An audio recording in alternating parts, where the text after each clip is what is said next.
Ассаламу алейкум, Сакелаев арнасының көрермендері. Жалпы Сакелаев арнасы түрлі тарихи жерлерді түсіріп зиярат етуде және де сіздерге көрсетуде. Сонда жүріп бір байқағанымыз, жалпы мына Түркия болсын, Қазақстан болсын, Өзбекстан болсын, жаңағыдай түркі баласына ортақ бір дәстүр бар. Ол дәстүрді біз көбіміз байқай бермейміз.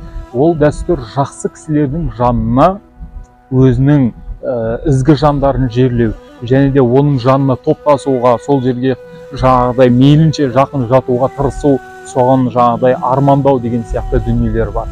Ол дәстүрді қазір біз мына Аюб әл-Ансари сахабаның да жанында көріп жатырмыз, және де өзіміз білетін Түркістанда болсын, басқа да жерлерде бұл дәстүр орын алған.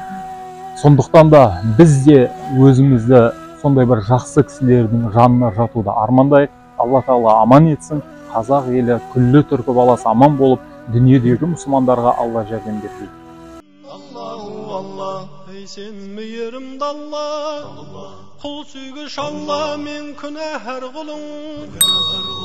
Дұға қылады өзегін өртеп, жылатар бүрін.